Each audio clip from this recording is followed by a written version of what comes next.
Good afternoon, everyone. This is Adam Yormak. I am a proud volunteer on the Miami Board of Directors for Jewish National Fund and serve as the Lawyers for Israel Chair and also for the Real Estate Division. I'm also an attorney and have a title company, and I'm going to be serving as your MC today.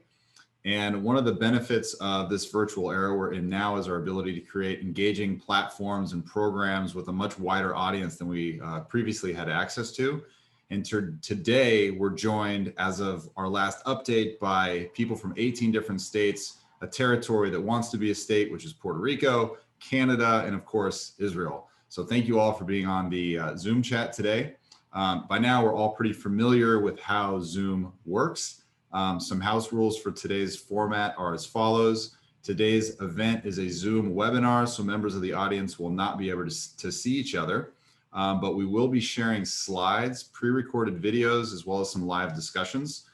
During the program, feel free to enter your questions into the chat, which we'll be sharing amongst the panelists for a Q&A at the end. So before we show you a short video on the great work that JNF is doing inside Israel and out, I want to thank our sponsor. So our leading sponsor today is both a member of the JNF's Herzl Society, a major donor to our campaign in support of Israel, director at large of the Harvard Club of Miami, and author of The Super Achievers, Mr. Ronald Gerstle. His book explores the possible explanations of Jewish exceptionalism. I'm very interested in reading this book. It looks at Nobel Prize winners, educational, family, national, and ethnic backgrounds, as well as their discoveries. It covers such topics as Germany's pre-World War II loss of scientists, which benefited the United States. And the book examines the breakdown of barriers which opened opportunities for American Jews. And lastly, there's a nice outlook for the future. So every Jewish household and synagogue library should have a copy of this book. Order your copy today on thesuperachievers.net. You can also order it, of course, on Amazon or at your preferred shop. For those of you not familiar with Jewish National Fund, we are a non-denominational 501c3 nonprofit organization fundraising to continue the development of the State of Israel across 7 action areas, which we will hear about momentarily. Our donor partners and volunteer board members include people from all backgrounds and faiths, and our mission is to secure and strengthen the State of Israel by developing the southern communities of the Negev and the northern communities of the Galilee, as well as supporting innovation being birthed there that is contributing to the global community, as we're all aware of. So without further ado, let's take a high-level look at what we're doing before we get into today's discussion. It all begins with a vision of lush and breathtaking forests where once was only rocky and brown land. A vision of transforming the Negev and the Galilee, injecting a vitality that is transforming them into places people want to live. A vision for us to speak our values, leaving no one behind. A vision of quenching the thirst of Israel's population and allowing the agricultural economy to thrive. A vision that searches for solutions that will make a better tomorrow. A vision of a continuum, ensuring that we are raising tomorrow's leaders today. A vision that understands that a nation must know its past to create a stronger future. Be a part of our vision. Join us.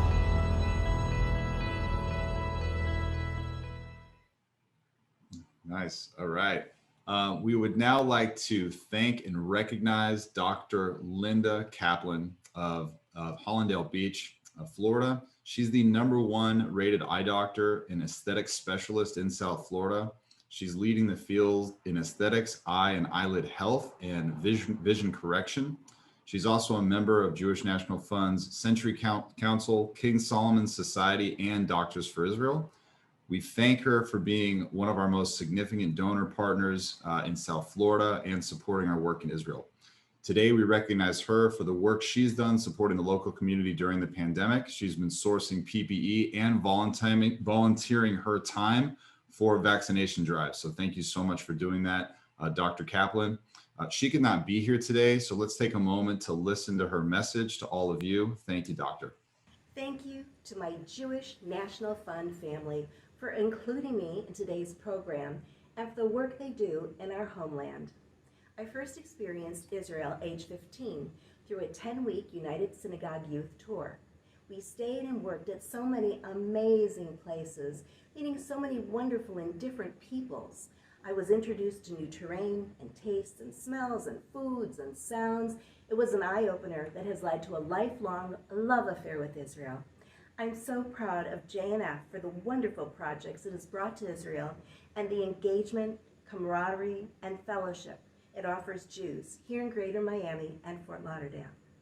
It is my pleasure to introduce today's moderator, Maytal Stavinsky, a Miami and Washington, D.C. attorney, member of Holland & Knight's Public Policy and Regulation Group, and co-chair of the firm's Israel practice.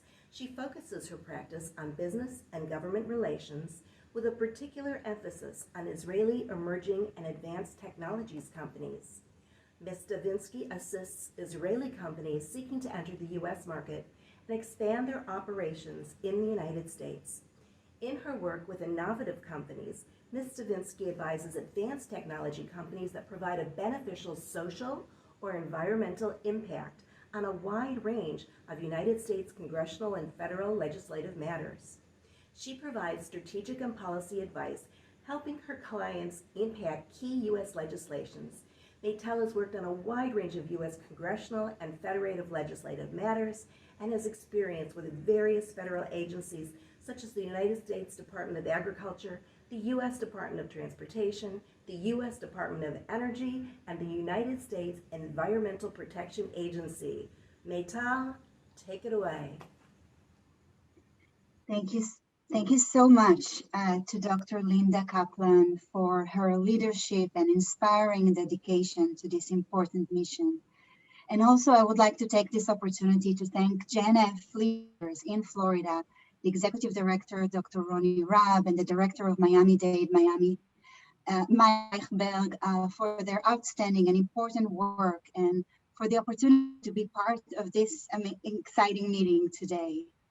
We will begin today's program with a fireside chat with Professor Dror Mevorach, co-founder and chief scientific and medical officer of Enlivex Therapeutics, director of the Rheumatology Research Center, head of Coronavirus Department, and chairman of medicine at Hadassah Medical Center in Jerusalem. Professor Mevorach and his colleagues have recently been in the news for their work on the Enlivex Therapeutics clinical trial evaluating Allocetra in severe and critical COVID-19 patients. Enlivex is publicly traded in the US on NASDAQ. Please enjoy the conversation we had a few days ago. Professor Mevorach, you are a leading scientist. You've published more than 100 scientific papers and are a frequent lecturer at international conferences, and among your many other roles, founder of Enlivex. So in addition to your many achievements and discoveries, you must have figured out how to add more hours to the day, since otherwise I have no idea how you do it all. So Professor, we would like to please start by asking you to share your incredible life story. What brought you into this line of work? What inspires you? That's a very interesting question.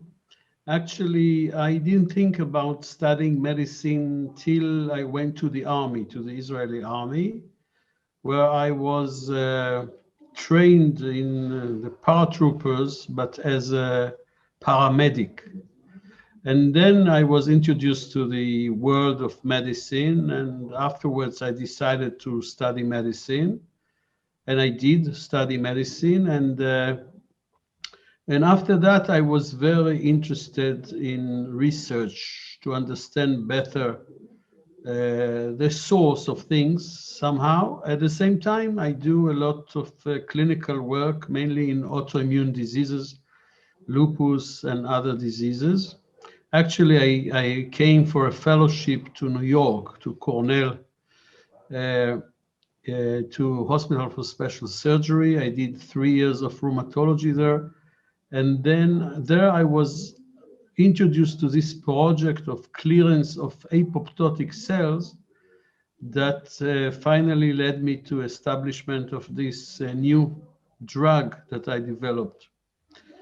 I worked all my life at Hadassah, apart from this period of New York. And I have always lived in Jerusalem. And that's about it. Thank you so much, Professor. Incredible. We've all been following the coronavirus lockdowns in Israel and impressive vaccination campaign offered to all Israeli citizens, Jews, Christians, and Muslims. Can you please share with us your thoughts on how the pandemic is being handled in Israel and what can other countries learn from Israel's experience? Well, I think the countries can learn a lot from Israel, good things and bad things to do or not to do. So let's start with the good things. I think that the good things is the intensive understanding and acting for the vaccinations. And you know that just not long ago, it was published that we had a New England article, not by myself, but from the Israeli experience of what is called the real world experience of the vaccination of Pfizer-BioNTech. And the real world vaccination was actually the same as the study of Pfizer-BioNTech with the 94, 95 effectiveness in the real world, which is very important. And in that regard, Israel vaccinated more than 80% of the older people, or let's say above 60 years, this is not old, in a very short time. And now we have over 80% vaccinated. And I think this will help soon to lower the burden in Israeli hospitals that were a little bit in stress. And I think in that regard, Israel leads this possibility of putting the vaccination as a way to, in the battle against Corona, against COVID-19, because otherwise we stay with the lockdowns and with the social distancing and masks and all these things, which are very important. But vaccination is a new player that could change the equilibrium in that regard. So I think in that, Israel was very efficient, and we took advantage of the HMOs in Israel that are logistically very potent, and we saw the strengths of the HMO by this vaccination operation. If we go to less exciting ways that Israel handled this pandemia, I think the lockdowns were not efficient because of political reasons and some group lobbying, etc. The airport was a place that many mutations entered, the British mutation, the South African mutation, without enough supervising the entry of people. There was a great debate in Israel about schools. Half of the people thought schools should be operated more. And actually we have I think we are the first country, I mean, the country with the most days of closed schools, which is not such a great thing. On the other hand, it was clear that sometimes in schools, especially in Israel, there were some spread of the disease, at least in some subpopulations. So I think the there were a lot of mistakes, but a lot of goodwill and good response. And I think the mistakes were, in general, I would say, reasonable due to the novelty of this situation, especially at the March and April, maybe May. So it's a combination of success and some failure. We must admit we are not the best. I think in some things we were showing the way. In some other things we have what to learn. And I think that we all try to learn again and again and to see how to conduct this fight.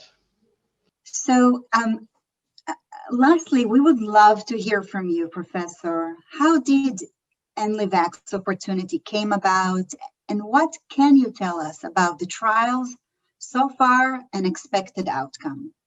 When I arrived to New York, I was interested in how cells that die in the body are recognized in the body.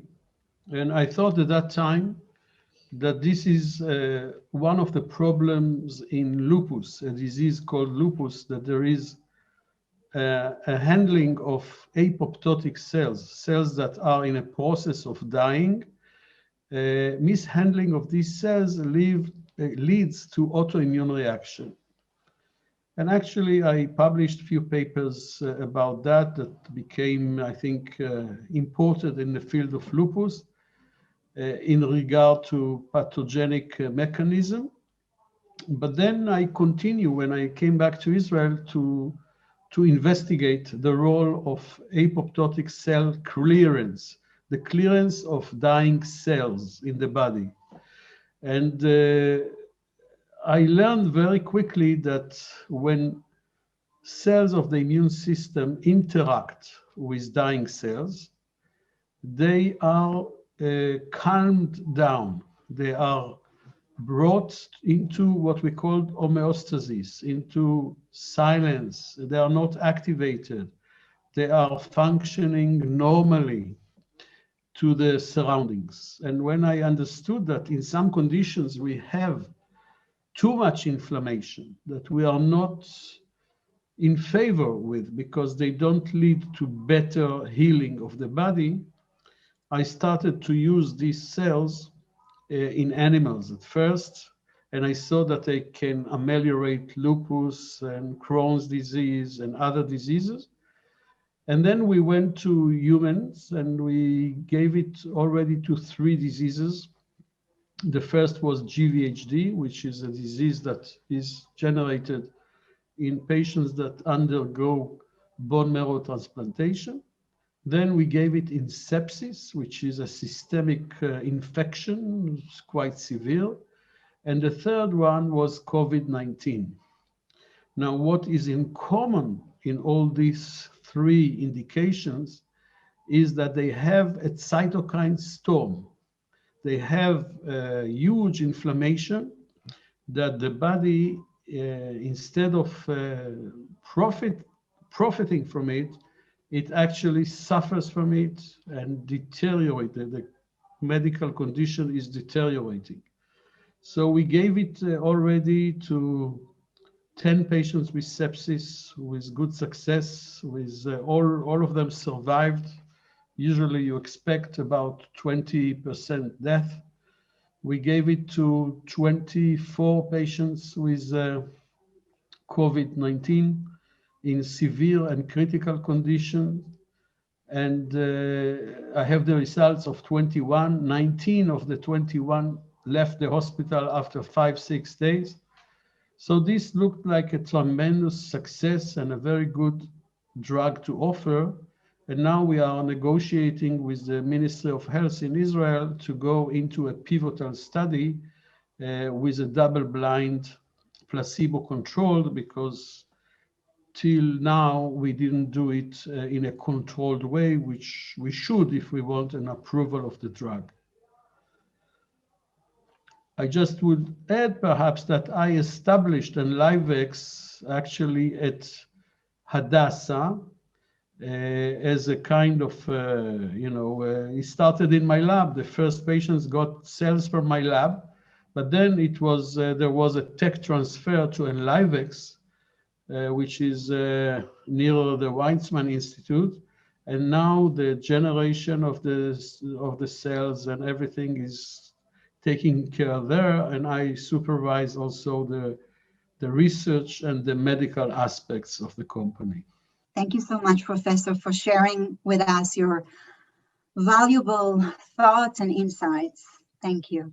Thank you, Meital, for this invitation. And I would like to thank the Jewish National Fund, USA, and of course, all the community of South Florida and other people that may see this presentation. And to say that we are here in Israel, but we are appreciating your efforts. And I think together our efforts are much more than everyone's efforts. So I thank you for listening and see you in Israel.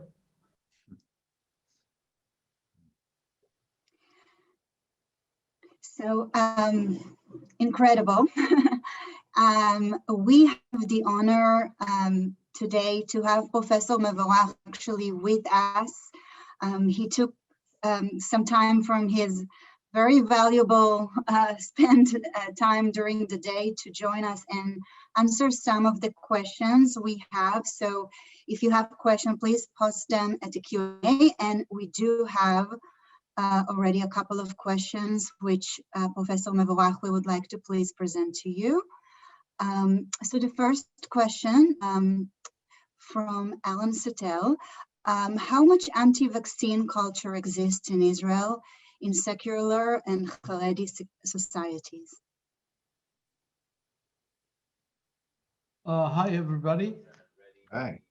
So how much anti-vaccine? I didn't get the question. Anti-vaccine, so maybe antibodies or what are the question, how much anti-vaccine culture exists in Israel in secular and Haredi societies? I'm not sure I understood the question, and I'm not sure there is, if you mean how many people in each section are vaccinated, or I'm not sure I understood, sorry. Perhaps the question is about herd immunity. Herd immunity. Well, that's that legend. Herd immunity, you could hear Dr. Fauci in the US telling you a few weeks ago that actually herd immunity is achieved only when you get to 80–90% of the people either vaccinated or recovering from the disease. And we are far from it, and we cannot count on it for the moment. And the only way to get near it is to get vaccinated. I think a follow-up question is currently the percentage of the patient who took the vaccine in Israel who were vaccinated is, do you happen to know the percentage today? How many? Well, it depends. People that are above 60, it is about 80% of the population are either vaccinated or recovered from the disease. And as you go down, it is less, of course, and the young people are the less, it's less and less. It's around 20–30% with the young people, but this is also because only in the last few weeks they were able to get vaccinated because we did it gradually. In the different sections, you see differences, and the secular Jews are the most vaccinated, the population most vaccinated, and the Orthodox, Jewish Orthodox less, and the Arab population, unfortunately, are even less. I had today a call with the radio of Nazareth. It's an Arab, in Arabic, So I asked the interviewer that asked me why the population is not getting vaccinated as we would like them to do. And he said it's maybe related to some kind of less trust that they have, but they're working on it, and hopefully soon they will understand that getting vaccinated doesn't have anything with trust in the government, etc., and things like that. So we hope to separate this from politics and actually be able to vaccinate all people. Amazing. Professor Mevorach, another question. Amazing results for Enlivex. From a layman perspective, what's the path to large-scale testing and use? Large scale? Well, we prepare now the pivotal study in Israel together with the Ministry of Health, and we hope to start it in 6 weeks or so. And if we do, and it depends on the state of the pandemic, I do hope that we won't have people to treat, that it will disappear and we won't have people. But I think we will have, unfortunately, some people, although maybe to a lesser extent due to the vaccination. And I think that in 6 months, we'll be able to finalize our study. And then if authorized, we also plan to generate a huge place to provide this medication to Israel. And also we plan to do it in Europe, the same, and hopefully afterwards in the US. Amazing. Professor, I want to be respectful of your time. We have a long list of questions, but we're very, very grateful for your time and for everything that you do, Professor. I mean it. Please tell us how do you add those hours today? And from all of us here in Florida, from JNF and from all over the Israel and all the other states that joined us on this webinar, we would like to wish you, Professor, health, and may your work help bring this pandemic to an end. Thank you very much and have a great evening. Thank you. Thank you so much, Professor.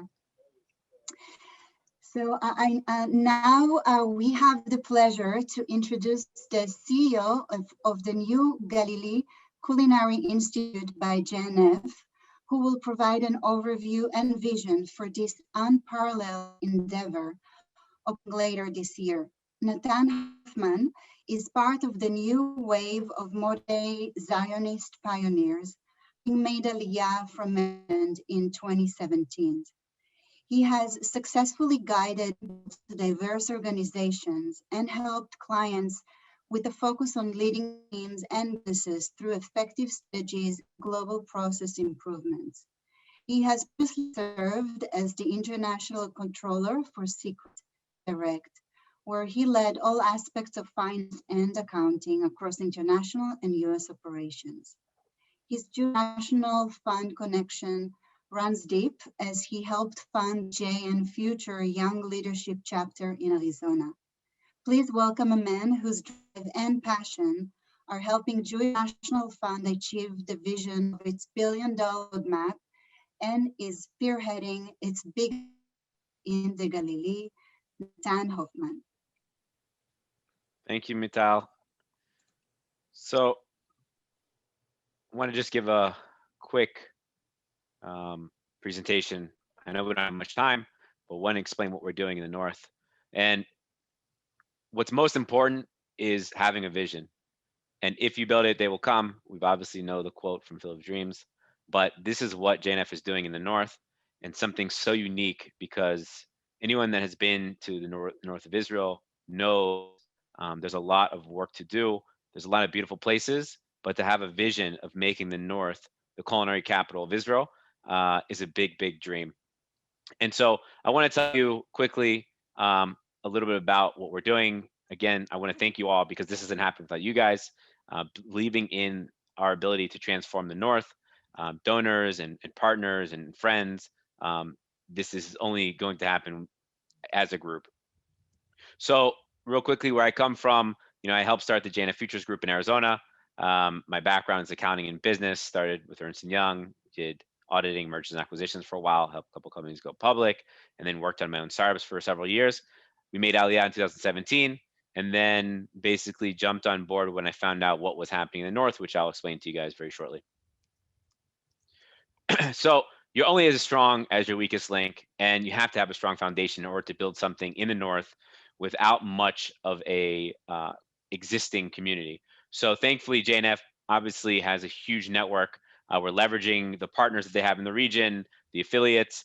There's obviously great leadership with a great vision, and a huge housing development fund that is really building the north of Israel. Also, we have a very young city in Kiryat Shmona with some very enthusiastic and young leaders. Their mayor, I think, is 34. Very excited to turn things around in a city that really hasn't done much in a long time. And the question always is, why is a culinary institute? And I'll explain it a little more in depth as we go. But the whole point is to create jobs, to bring the producers, the makers, the entrepreneurs, the visionaries together. Also in connection with Beit Asher, the Food Tech Innovation Center that JNF is also working on. They're also putting in together a medical facility, which is obviously crucial because to get talent and get people to move to the north, you need to be able to have medical attention. And right now in the north, the closest hospital is either in Tiberias or in Tzfat, which is anywhere between an hour and a half away, depending on where you live. So you need to have a medical facility. And so obviously, thanks to JNF and what they're doing, this is going to be a reality. And I'll tell you a little bit more about the region very shortly. So I'll talk about three things: the Institute, immersion, and the region. So this is not your typical CIA or the Cordon Bleu type, institute. We're focused in areas like entrepreneurship. We're focused in areas like storytelling, so marketing, branding, and innovation and technology is at the heart of what we do. Something very special to where we're at in the region, and I will tell you about that shortly. We're also focused on creating culinary leaders.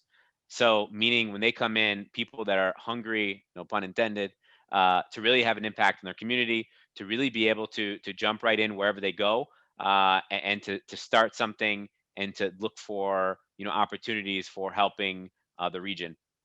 And today couldn't be a more perfect time with COVID and everything that's happening.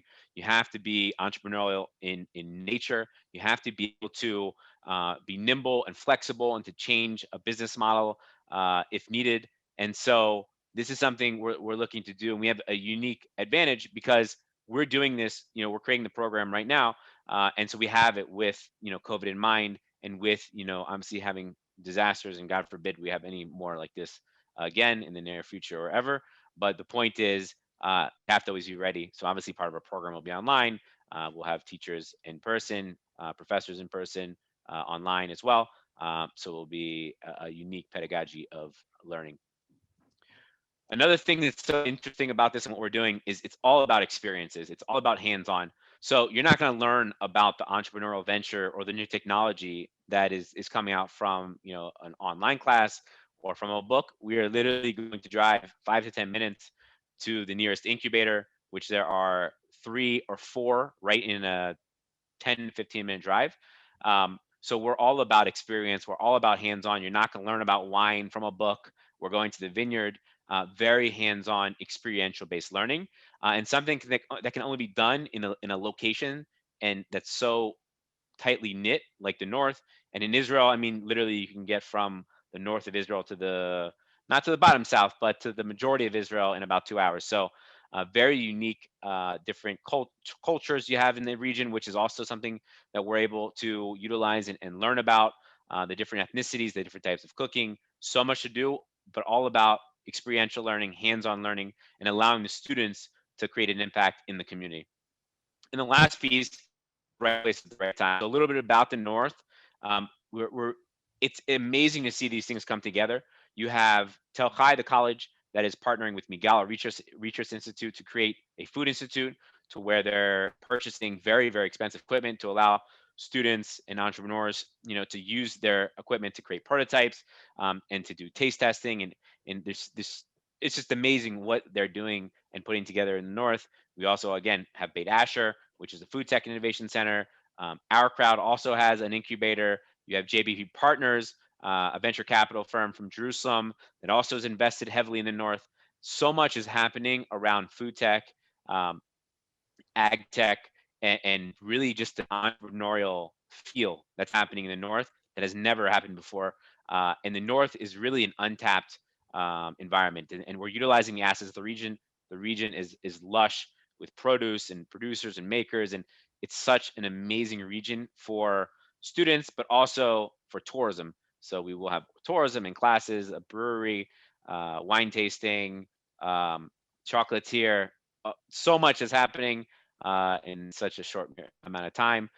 Looking to open in fall of 2022 in person, but looking at some online aspects early on. So quickly, a quick update on where we're at. Like I said, an opening in fall 2022. Things are moving forward. We're looking at groundbreaking very soon. We've launched our website, GalileeCoinstitute.com or GCIbyJNF.com.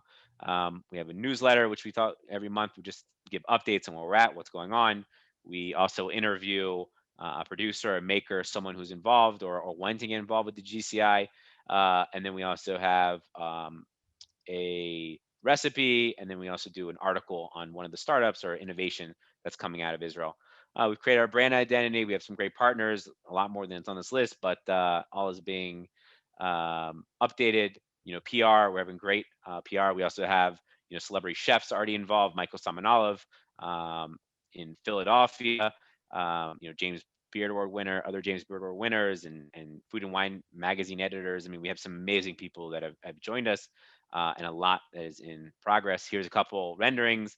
We're waiting for the next rendering. This is a little too modern for us, being in the north of Israel, which is absolutely beautiful, has a Tuscany feel. So we're looking at more wooden, and that's to come. But 2 buildings with a lot, like I said, a culinary institute, a restaurant, demonstration kitchen, brewery, chocolatier, cafe. There's a lot. It's going to be amazing. Here's a couple more views. Here's a view of the restaurant, which will have a 180 view of the Hula Valley, again, which is absolutely stunning. Here's an example of our demonstration kitchen, some of our classrooms. We also on site will have some rooms for students. So I want to thank you all. I appreciate your time. I want to open up for any questions. I know we don't have much time, but happy to answer any of the questions you guys have.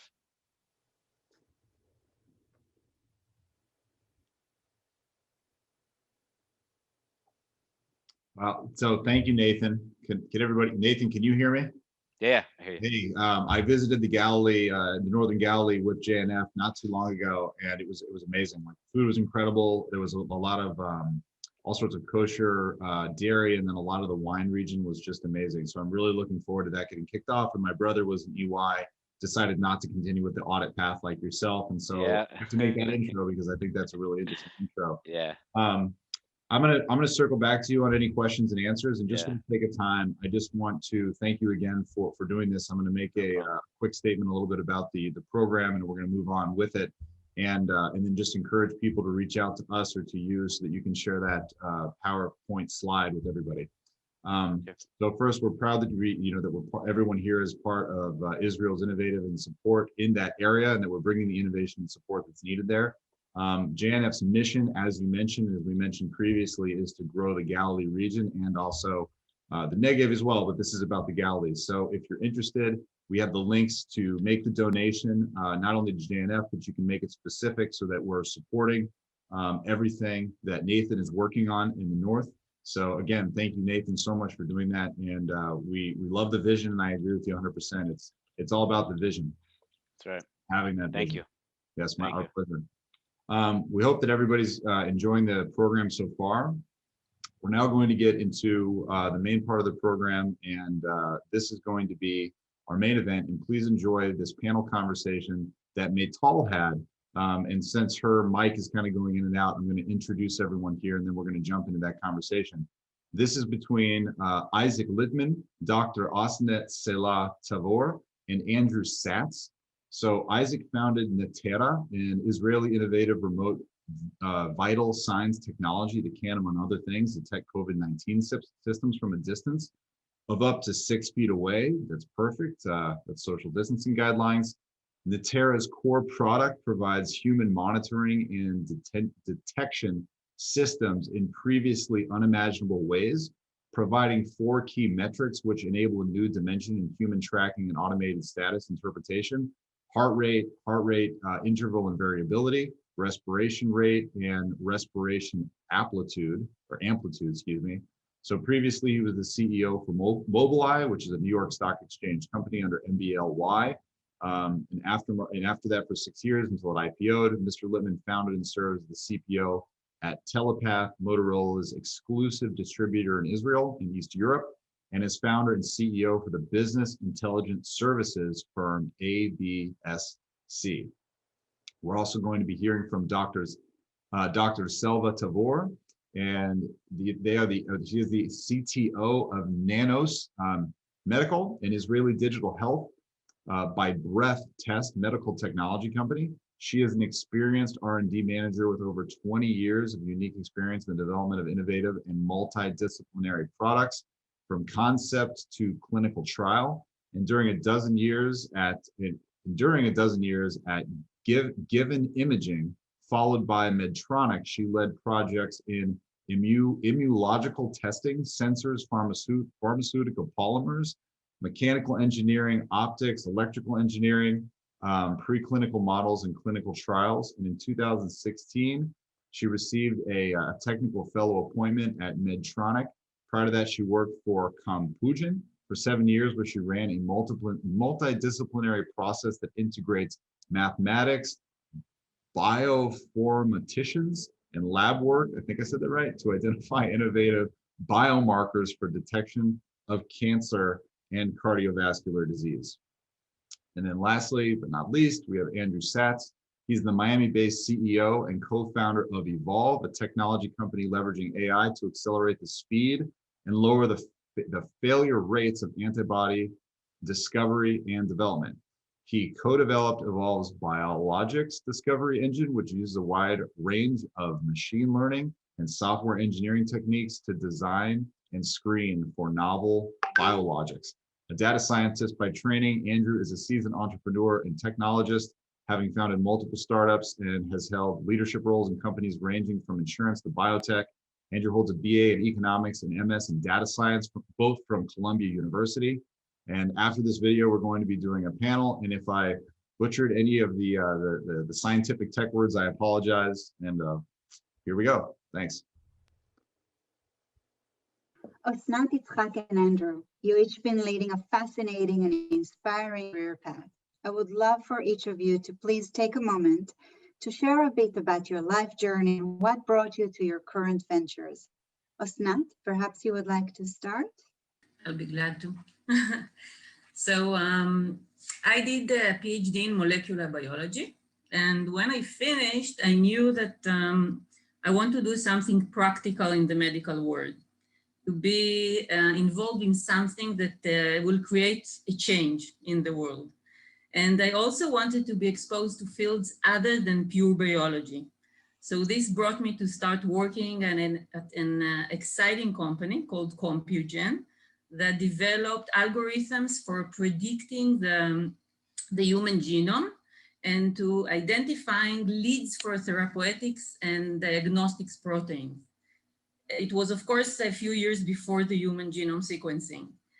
After a few years that I worked there, we moved to live in a beautiful place in the north called Kfar Kish, whoever knows it. And after my second son was born, it was much more complicated for me to drive to Tel Aviv a few times a week.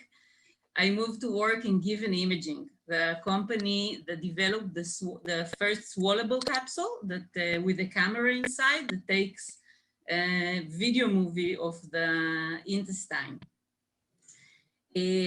they were just looking for someone that will lead the development of the next generation innovative capsules that will have futuristic functionalities in the biology field. For example, to do molecular tests within the capsule in real time.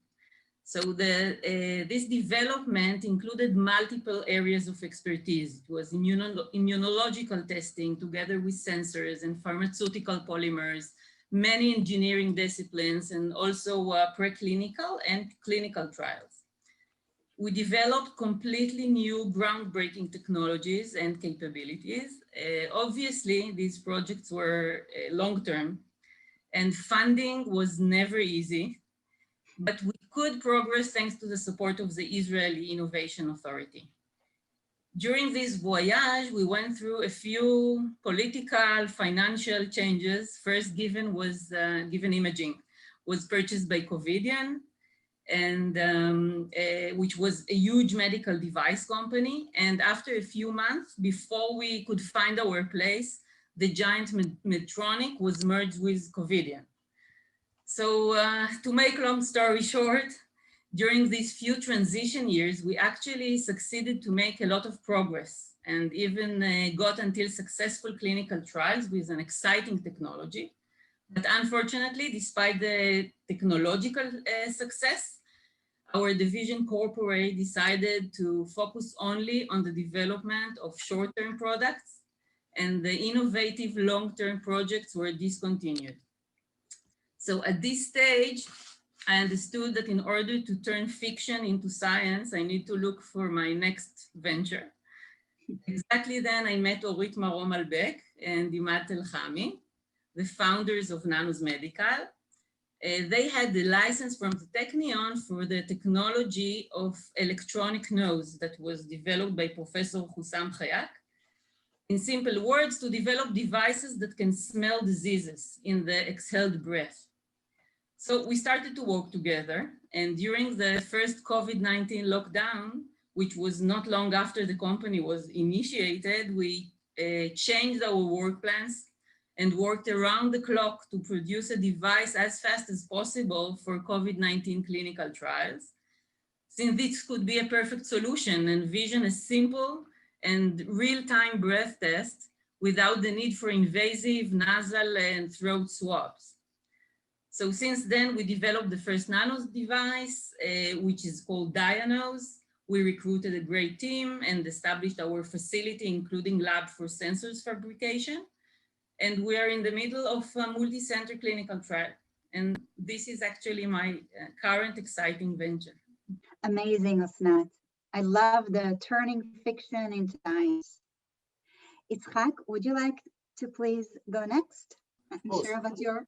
Thank you so much. So, you know, I was the CEO of Mobileye products until the IPO on 2014. And when asking why did I join Mobileye at the time, Mobileye, for those of you who do not recognize, is an Israeli company, the biggest company in the world, in my view today, that specializes in autonomous technologies for automotive and collision prevention, etc. And one of the things that intrigued me about Mobileye was that I always like to be involved with things that have some sort of a goal, some sort of a, you know, it's not just about making technology, it's making technology that can save lives. And that's exactly what Mobileye did. Think about technology that can prevent accidents, that can help you in all these things. But at some point, I decided to move ahead, and that happened after my father was hospitalized. And I remember going and visiting him in the hospital. He was in the cardiology ICU, and he was connected to so many wires, he couldn't even move. And I remember holding my head and I'm saying, listen, we invested trillions in the world on cellular technologies, okay? Each of us has a smartphone, okay? We are investing billions today in small mats that we can put our phone so we don't have to plug it into a wire. But when we or our loved ones are in need, we need to connect them to wires like, I don't know what. So I had, at the same time, I thought that the next project, I was involved in preventing accidents and saving lives in that aspect. And I said, the next thing that I'm going to be involved with is going to be taking out wires from the healthcare industry. When we know that hospital-acquired infections are, a major risk aspect because people touch medical devices, And think about what would happen if you could be in a hospital or at your home and you would be monitored without wires, without caring for anything. There would be a small device that can simply look at you without a camera. It doesn't infringe your privacy, and it can see all of your vital signs, all of your physiological parameters, starting from the cardio and pulmonary, and all of that is squeezed into a very small device that is inconspicuous and small and is, has no impact on your life, except for the fact that it can track you and it doesn't disturb you. So that's what we are working on at Natira. Natira, it comes from Aramaic. It means to look after or to watch over. And that's exactly what we are doing. We are creating a new technology that can monitor people and collect their data wirelessly through the clothing, without any contact. And that data is being used to get more and more medical insights about these people. So think about us as living in a different space, okay, at home, where the home can watch over us, okay, and when the technology can serve us and not we serve the technology. So that's where I'm coming from, and I hope to be successful in that area as well. Incredible, Yitzhak. And someone who was fortunate to work with you along your path, I am especially excited and inspired by all you have achieved today and the goals you have set for you, Nitra. Andrew, would love to hear from you. Sure, thanks, Maytal. So in 2006, I was getting on a plane and I grabbed a magazine and I had recently sold my company that was an insurtech company that I founded around the turn of the millennia. Nobody called it insurtech at the time. And I was getting on the plane and I was reading this article about this thing called AI. And I was completely fascinated by what the researcher had done. And so I started reading basically everything that I could. I have a personal philosophy that people don't buy a drill, they buy a hole. So I was learning about all the holes that AI could make, from taking out the garbage to taking us to Mars. And then I realized that if I wanted to do more work in it, I needed to learn how the drill was made. I went back to grad school, studied data science at Columbia University, and met my co-founder. And as we were finishing up grad school, had the opportunity to go work at big tech, but neither one of us wanted to sell more clicks or work in finance. And we did an examination of the market and found that only about 5% of data scientists are in the entire healthcare and pharma industry. But that accounts for, in the United States, 18% of GDP. So there was a big gap there. And so we started doing work in consulting in the AI space for healthcare industry, and doing work for medical providers, insurance companies. We ended up doing some work for a biotech, teaching machines to read PET scans, which is really, really hard to do because PET scans don't have edges in their time series, which is a challenge in when you're teaching machines to look at things. And through that process, we actually ended up shifting from doing just AI, but getting involved into the operations and strategy and finances of that organization. We're involved in multiple IND filings and really saw all the failure that was coming about in the drug discovery and development process, and realized that there needed to be a better way. We did an exploration of the market and found that about 80% of the companies out there were doing, or 80 to 90% of the companies were doing AI for small molecules, and there was a big gap in the biologics space. And so we started exploring how we could begin to apply that, the tools of software, machine learning, all the different things that encompass AI.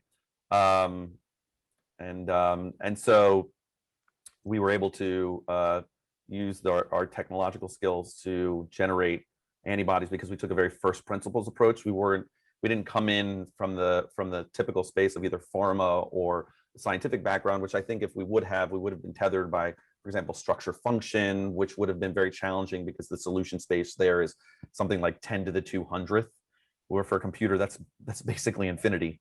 And so through that process, we ended up discovering antibodies, validating the technology rather rapidly, launching the company in February of 2020, just as coronavirus was kicking up, and have sort of been have had this very meteoric launch as a result of that. And so our company's been moving pretty quickly, and now we leverage our technology to not only design antibodies, but design failure-resistant antibodies that predict downstream causes of failure, whether it's thermostability, aggregation propensity, manufacturability. So we generate these antibodies in a very intelligent manner and then screen them for things that could prevent them from becoming drugs. And so that's really what we try to do. We're trying to accelerate the speed that these drugs reach patients. And so that's it's a bit of the story behind our company. Thank you, Andrew. Well, it is truly incredible hearing from all of you brilliant entrepreneurs. Thank you for all that you do and for sharing with us. The pandemic, as you've all touched upon, surely has a long-term impact on healthcare. Having innovative healthcare industry leaders of your caliber on this panel discussion is a great opportunity to hear about your vision for healthcare and the role for biotech, AI, diagnostics, therapeutics, and vaccination development. Could you please share your thoughts with us about the long-term impact? Asnat, would you like to start? So AI is, of course, a powerful tool, as we just heard from Andrew, to facilitate and augment the development of new therapies, antibodies, but moreover, it can also help to match the right therapy to the right patient. A field called personalized medicine or precision medicine. Traditional treatments protocols are generally uniform for all patients. You try therapy number 1. If it doesn't not work, you increase the dose or move to therapy number 2. And in such workflow, you miss time the patient could have been treated with the most suitable treatment for them. AI have the potential also to change this.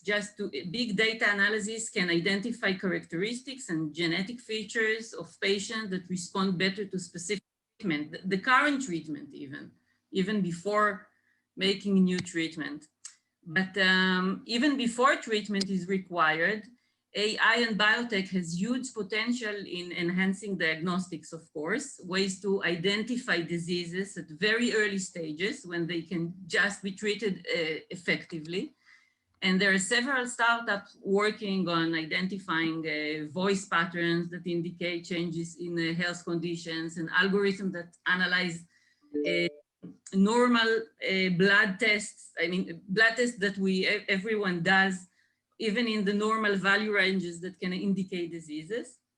And of course, we at Nanos Medical use artificial intelligence algorithms to associate the signal pattern of the Nanos smell sensors with diseases. Exactly like a child learns how to identify a smell, the sensors in his olfactory system generate signals and his brain learns to associate the signal pattern with a specific smell, for example, cinnamon cake. We at Nanos, we do exactly the same. People with and without certain diseases breathe into the device. The sensors are exposed to their breath and their signals are measured, and then we mimic the brain by analyzing the signals with artificial intelligence or machine learning algorithms to identify the pattern of signal that is associated with a certain disease. At the next stage, the algorithm will be able to differentiate between smell signals and different diseases, exactly like we can differentiate between smell of different foods or like dogs smell drugs. So I hope that very early we will have a working product, robust, regulated, and we can really change this diagnostic word and use a very simple device that can also be used remotely from home for diagnosing diseases very early and very simply without the need to take a vacation day and go to the test. And amazing. Itzhak? Thank you. So I'm totally on the same page, okay, when we talk about a healthcare that is going to be personalized. But I think that the cornerstone for that personalized healthcare is to be able to get the data, to be able to sense the people, to be able to collect relevant data, and think about the technology that, you know, all of us are working on, or think about the ability to sense more things that are not available today and sense them in a way that is more available.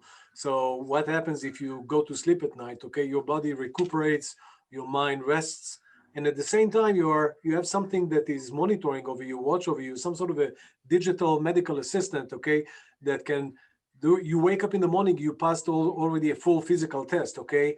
And that data is being kept. And over time, that kept data with the use of AI can find different angles that can help change healthcare. Healthcare will change from a responsive healthcare that responds to people complaining or feeling things, to healthcare that is initiating, that it sees things that happens before the person's feel it, and that can also understand the person, how his body reacts, and tailor the right thing for him. I mean, just to give you an example, we had one of our employees, a lab manager, and we saw that his physiological parameters started to shift in a course of 3 months. If he was feeling all right, but our medical director told him, listen, go and have yourself checked.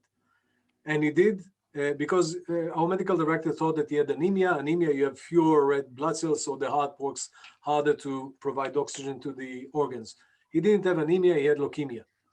We are not saying that we can identify leukemia, but by the ability to have continuous monitoring of one physiological parameters of vital signs, you can start, when you're using AI, you can start locating and identifying the small changes that in the end of the day, you will feel it when your vitals will change and you won't feel well. We want to find it before you don't feel well. So that's the new healthcare that is personalized, and healthcare that initiates, okay, you will get a phone from your doctor telling, listen, I want you to come over. I see your stats are starting to change, and I'm getting warnings from the AI that we need to check this and that. And this is not something for the far future. We're talking about years from now, not many years, talking about single digit. And this is where the world is going to. I mean, our product, for instance, is going to the market this year, and that's the first version. And you will have more and more. Think about the ability to be monitored continuously through clothing without putting any wires on you, when you can read the newspaper or just go to sleep. And the accumulation of data, that's where the AI steps in. And I definitely think that down the road, I mean, 10 years from now, we will look back at healthcare and we won't recognize it. And I think that COVID is definitely, I would say, a milestone. The world understands that healthcare is something that needs to move fast. And by the way, we were also involved in a very interesting project with healthcare as we are working to create COVID screening systems. I mean, think about COVID patient. He has different kind of vital signs and different kind of behaviors. And what we were able to create both with Elbit in Israel and with Valeo in France is a technology that when you go to a public location, you stand about half a minute to a minute in front of a device that can simply senses how you feel, senses your temperature, SpO2 levels, heart rate, respiration, and other things, and give you a mark based on AI of what is your risk level to have COVID. We got to about 90% accuracy, and now it's in Europe in stages of deployment. So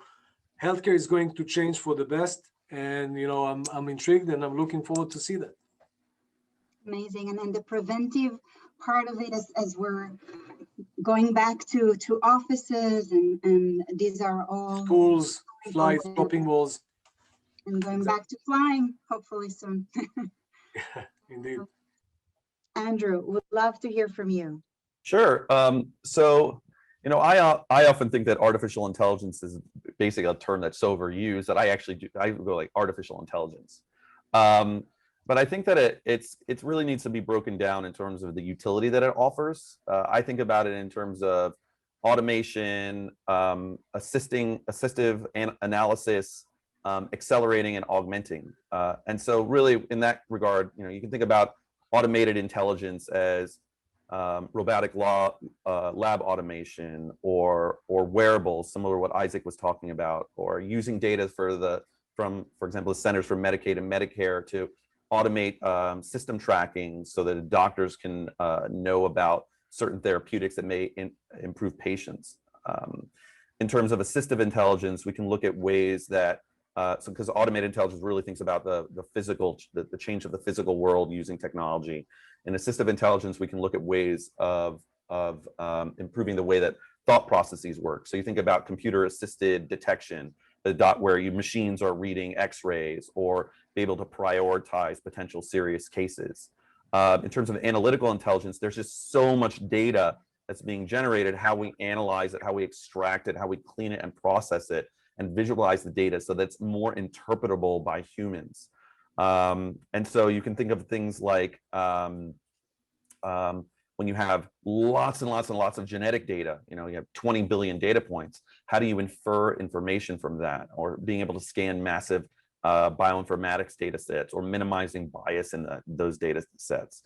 In terms of accelerated intelligence is actually being able to move faster, right? So like what we're doing at Evolve is we're trying to predict what's going to happen later in drug development process. And by predicting what's going to happen later, we're failing in the computer where it's fast and it's cheap, as opposed to expensive or time consuming when it comes into the lab or in animals or in humans. And all of this really combines to augment humanity. There's often the suggestion that computers are going to replace us. And I don't really believe that. I think that it augments it. It helps doctors make better decisions, helps researchers make better decisions.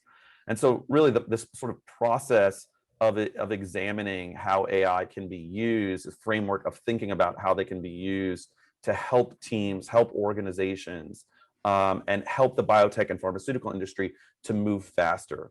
And really rather than thinking about AI as a general tool, thinking about it as a framework of how we can make things better. And I think it's amazing to see what Asnat and Isaac are doing to really impact humanity and really think about it less as sort of an outcome, but more as a way to make us better, make us smarter, make us faster, and helping family members, loved ones, anyone who's ill.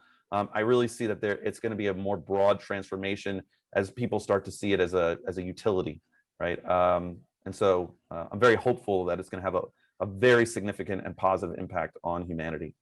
Whoa, so if perhaps I can ask you all to also share, and you mentioned a little bit in your intro, but what are the main roadblocks you've each seen in the process of developing your technology and your clinical research? Is it funding? Is it regulatory approvals? What can you share with that? It's not talked before about the funding. So as I already described in my life story, this is a sensitive issue. Developments in the medical field, especially innovative developments, they take a long time. Most projects are interdisciplinary, the projects that I'm involved in, and very complex. There are many stages, theoretical stages, lab work, preclinical tests, clinical studies, and only then we get to the regulation phases. In each stage you can fail. Actually, you usually fail, or find ways that do not work and look for other ways that work. So such projects need huge funding and require also that both partners, the developers and the investors, will be long distance runners. This is not a simple combination to find. Usually one of the sides quits in the middle of this very long journey.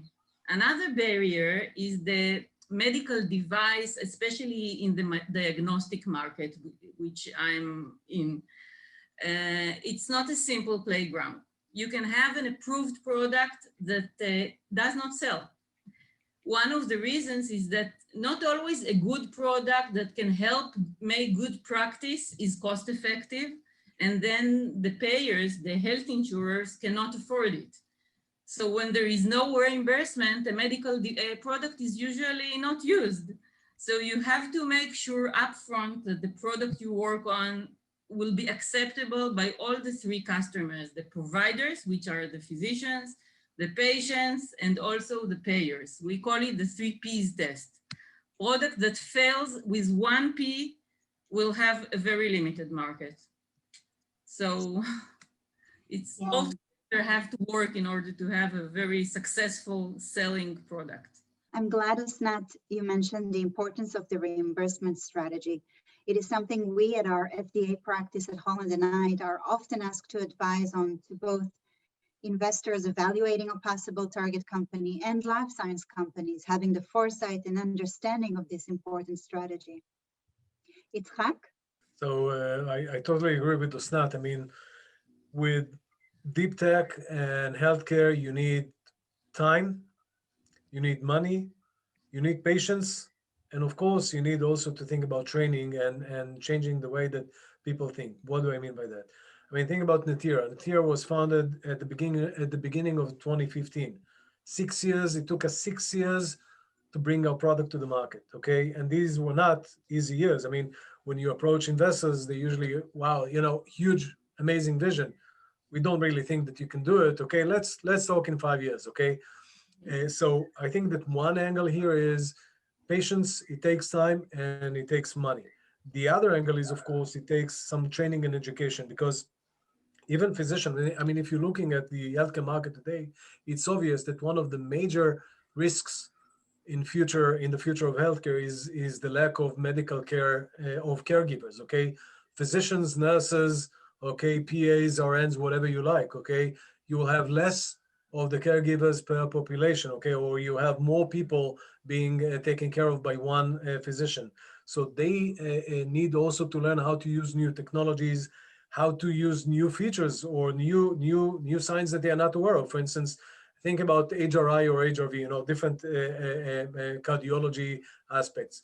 Till today, physicians have to send a patient to get an EKG, took time, it was cumbersome. Today, they can get it within a minute, okay? But they don't still know how to use it, not that the literature is not out there. So I think that, again, patience, education, and time. These are the ingredients, the secret sauce for success, and it has to come with, of course, sufficient funding. Also for the training. Absolutely. Andrew? I think if you look at, for example, for the roadblocks in general, whether it's funding or regulatory approval or innovation, I think that the biggest challenge, especially when we're at this time, as we're trying as organizations to move from old technologies to new technologies, I think the biggest problem is skepticism, which is something that the industry, it's even more challenging in industry, with an industry that's basically rightfully skeptical because you have critical scientists, clinicians, regulators, financiers. The issue is, innovation often stems from being skeptical about skepticism itself, right? Working from home is a really good example of this. Less than 6 months ago or 12 months ago, the vast majority of leaders and managers were skeptical about the impact of employees working from home for a wide variety of reasons, with, I think, lower productivity being the greatest concern. But now that individuals and business leaders have been forced to embrace the change, and that technology really augments one's ability to work remotely, we're starting to realize it's possible in many cases and advantageous. So I think that the challenge is how we view skepticism. The issue is that when we have all these technologies that are coming to bear at once, it's very hard to sort through what is real and what is fake. And so there needs to be this high level of skepticism, because if we're not, we could kill people, right? Which we don't want to do. But at the same time, having this very high resistance and seeing money flows of massive amounts of dollars going to maybe one or two companies, or even just a small set of companies, and not really seeing that money being distributed a bit more broadly, is one of those challenges. But I think that we're starting to see that transformation happening. I mean, we've recently seen the FDA put out notifications or regulations on the utilization of AI and how they're starting to think about it.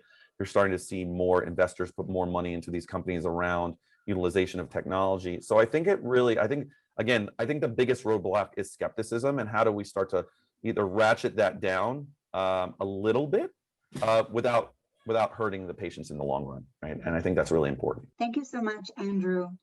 So you have all been working hard to develop solutions to tackle diseases and the current pandemic, which has been so devastating globally. Bill Gates says this is not the worst and we need to be prepared. What are your thoughts, and what do we need to do to be prepared? How can we fix the healthcare access globally, and what is it going to take? Very simple question. Who would you like to go first? Yitzhak? First of all, I totally agree with Bill Gates. I think that, COVID-19 is just, an indication, maybe a warning shot. Okay.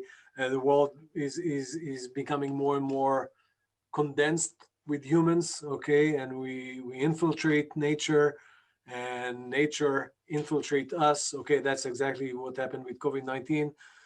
We just heard about Ebola outbreak in Africa. And again, I think that what COVID shows us is that we are not invincible. COVID shows us that we are weak, that we are in danger, and we need to be cognizant of that, and we need to be careful, and we need to understand that we have to take into account all the risks around us and not just be, oblivious or ignorant about it. And in that regards, when I'm looking at Natera and what we do, so on one hand, we are working on simplifying healthcare or enabling digital health, creating something that, we can sense people without contacts and collect data and get insights about that. But the other thing, which I think is also very important, is what I mentioned before, creating some sort of a health screening kiosk, okay? The idea is not to prevent people from going to places, but to have something that it's just like after 9/11, okay? After 9/11, we started to get used to the fact that we want to be in places that are cleared, okay, in terms of no risks from people with malintentions, okay? And I think that what will happen is that we will have the same thing happen today, that we will start to have all sorts of aspects and guidelines and processes to make sure that people coming to public locations, they are cleared, at least for infectious diseases, so we can be, we can live our lives, and hopefully, on top of the technologies that we will implement and deploy, there will also be a change in the way that we treat nature and understand our place in the universe. I mean, we are just a speck in the universe, and if we are not if we won't be smart enough, and if we won't adapt fast enough, that speck won't survive for long. So we need to be cognizant of that, and we need to be, to come with a lot of humility to what we do, and simply be ready for everything that is going to come our way, and things are going to come our way. Yeah, I totally agree. I think that the globe population, the time that the globe population is increasing so rapidly without any control, and people are crowded and moving around hectically. So considering the rapid development of viruses, if a more deadly virus will rise, many millions will die from it. This pandemic was, it was not such deadly. So access to healthcare is actually a multidimensional challenge. One aspect, of course, is the development of simple and non-invasive and cost-effective diagnostics and monitoring tests that can be performed also remotely. This is actually the vision of Nanos Medical I already discussed. But I think that additional important aspect is the change of the healthcare pricing method, especially in the US, because it's already under discussion and starting to be implemented, but currently most of the US pricing is based on fee-for-service approach, in which providers are based on the amount of healthcare services they deliver.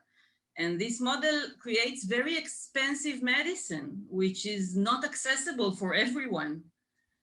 And furthermore, it encourages sickness from an economic point of view. So a desirable model, which is already on the table and many people discuss it, is the value-based healthcare, in which providers, hospitals and physicians are paid based on patient health outcomes. In such a model, they are rewarded for reducing health issues. And such approach will, of course, drive much better healthcare. I'm sure they will encourage devices like Isaac is developing, but it takes time to implement it. It's a major change. I completely agree with Osnat. I mean, it's the accountable care model that's starting to pick up in the United States. We're starting to see some transformation. I mean, it's a little bit skewed right now because it seems to be in indigent populations more than anything else, but it really seems to be having a huge impact. It's actually one of the reasons that our company was born, was as we were thinking about how do we lower costs in the United States of healthcare. We just decided to start with medicine, even though I don't think that is the solution. I think that healthcare is a holistic problem, right? A lot of it is driven by food and our consumption of the products that we eat. You know, you look at the #1 killer in the United States, in the world, really, is heart disease, and that's heavily driven by what we eat. And so when we look at healthcare, I think one of the challenges is that people think of their healthcare solutions coming from their doctor, not from their behaviors. And so accountable care really drives that. There are a lot of incentive programs being put out by health insurance programs to, to incentivize people to stop smoking cigarettes, go to the gym, and they will lower the insurance premiums. So you're starting to see a lot of that happening, but it's been a slow roll. I think telemedicine is going to really help with this as well, where now the cost of having regular routine checkups, both the friction will go down, so people don't have to drive to the doctor, they don't have to sit in an office, wait for an appointment. So we may see that may improve care in the long run. But I'd like to get back to your original question, is about what Bill Gates, what he asked about. I absolutely think that there is going to be another outbreak of something. I think we got really lucky with COVID. I mean, obviously it was detrimental to people's lives, people's health, but it could have been way, way worse. If we would have had an outbreak of a worldwide outbreak of Ebola, if you've seen what happens to people when they get Ebola, that would have been terrible. Or if it would have been a disease like polio, that would have been skewed just towards children, right? It would have been much worse. And we got very lucky that this was the virus that we got. But we are not prepared as a society for these types of outbreaks. We don't have the diagnostic set up. We don't have the therapeutic stockpile set up. It's something that we're working on at Evolve, because the way that our technology works, we can actually predict future viral mutations. And so we're starting to work right now closely with the US government to try to develop to be part of an action plan that says, can we predict what the future pandemics will look like? We actually, in one of our algorithms, we were able to capture 90% of the mutations that are currently happening to COVID. And so in doing so, knowing that these things are inevitable, we're never going to catch everything, right? We like to think as humans that we're separate from nature. We're not. We're part of nature, and we're seeing a natural response to overpopulation, climate impact, whether people believe it or not, that humans are a cause of climate impact. The climate is changing, and it will have an impact on the rise of the next diseases. And so I think we need to be more prepared. I think is 100% correct, is that the way that we start with that is diagnostic testing, so that we can monitor these diseases coming out, monitoring how they're being able to travel and change. Isaac is 100% correct that we need to have ways to be able to monitor the disease movement across the globe, because we're not going to de-globalize. I mean, we've seen this de-globalization happening because of the coronavirus, where people are traveling less. But I think we all want to see a return to some sense of normalcy, where we can visit our family, visit our friends, visit new places. It's just finding that balance between what we want to do and how nature is going to respond to us in our choice making. And I think that having people like Osnat and Isaac at the front line helping with these types of things, we're lucky to have people who are thinking about these problems. But I also think it's very important that we not be so afraid that it ends up causing more problems, right? We're going to see a long tail problem with COVID, which is that people have not gone to the doctor for in general, a large portion of the population have not gone to the doctor for the preemptive care for a year, right? And so there's going to be a huge upswing of chronic disease problems or cancer in the next year. And so did we over respond because we weren't prepared, right? And so how do we get people to start thinking about the fact that even though this is going on, we need to continue to take care of ourselves? And I'm hoping that telemedicine is one way to think about that. But again, people still need to go see a doctor, right? And they're not. And so thinking about this in a more holistic sense, rather than just thinking about the disease, because we need to think about economics. Mental health has been just terrible, what's happened to mental health in the world, because we can't interact with people that we care about. We can't have human interaction. Suicide rates are up in the United States. And so thinking about this from a holistic perspective, I think is what's really important as well. Well, I feel like this conversation continues for many hours. However, we would like to give an opportunity for questions from the audience. So at that time, I would like to please ask anyone that is here joining us in this fascinating conversation and has questions to please use the the Q&A bottom and submit your questions, and we have an opportunity to hear our panelists address your questions. Thank you. All right. Well, okay. So just to, if anybody has any questions, because we're out of time and the panelists had to step away, one of the questions that came in that we wanted to address is which one of them are raising money, and the answer is that Andrew Satz, the CEO and co-founder of Evolve, is currently in a fundraise right now. He and also the other two are always looking for capital, but specifically Evolve is looking for money now. So if you're interested, please feel free to reach out directly to Maytal, and she can put you in touch with the entrepreneurs.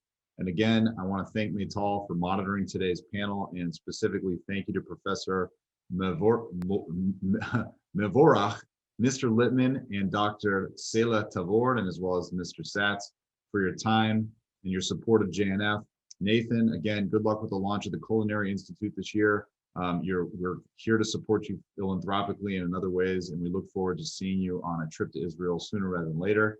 And I want to take a moment, and last but not least, and very importantly, thank you to our event sponsors, Mr. Gerstel and Dr. Kaplan. We look forward to seeing you at future events, and please visit jnf.org/on-demand for a complete listing of those events. And if you need and want to watch this again, it will be available to you. Thanks so much.